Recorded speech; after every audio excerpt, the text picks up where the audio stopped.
Mm, good afternoon. সবাই কেমন আছেন?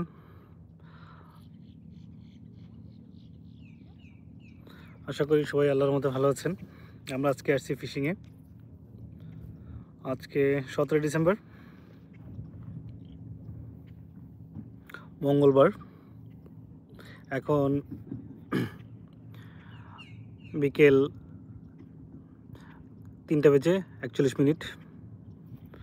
Hello everyone, good afternoon. Today is Tuesday, 17th December. The time is now 3:41 p.m. It means 1541 hours. এই মুহূর্তে কে কোথা থেকে দেখতেছেন জানাতে পারেন। আমরা মাছ ধরতে আসছি। এই তো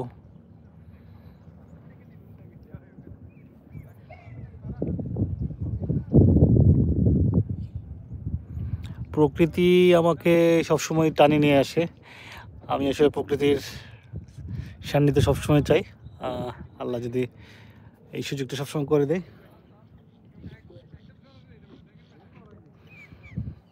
এখানে আমার বাকি পার্টনাররা ওদিকে।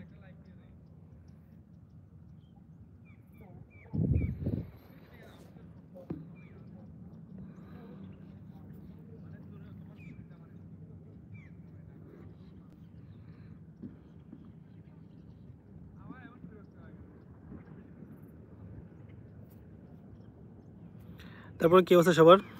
আমি মানে আমরা এখানে আসবো হঠাৎ করে না। গতকালকে আমাকে সুব্রত দাদা ফোন করলো যে আমরা ফিশিংয়ে যাব, আপনি যাবেন কিনা? তা বললাম যে দাদা ফিশিং, আমি সবসময় ফিশিং খুব ভালো লাগে।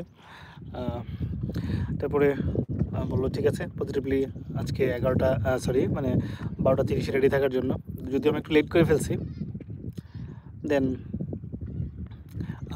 আমরা আসছি। দেখেন একজন সে তার বুট, যেটা পায়ে প্যাডেল, এই বুট নিয়ে সে মাছ ধরতে নেমে গেছে বড়শি নিয়ে।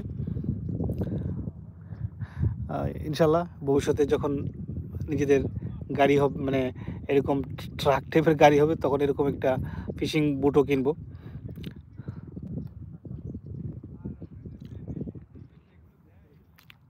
এখন দুপুর, এই জন্য আসলে মানে রোদের তীব্রতাটা খুব বেশি না। মানে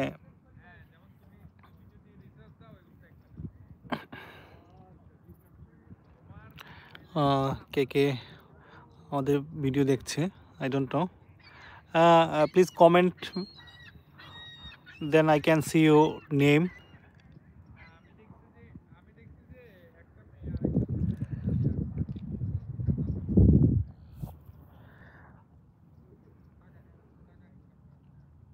Please write something in the comment box, then I can identify your name, so and it's easy for me to answer your question.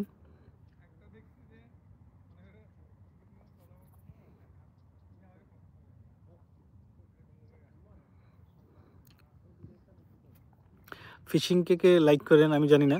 মাছ ধরা আসলে ইটস মানে খুব সুন্দর একটা ইয়ে।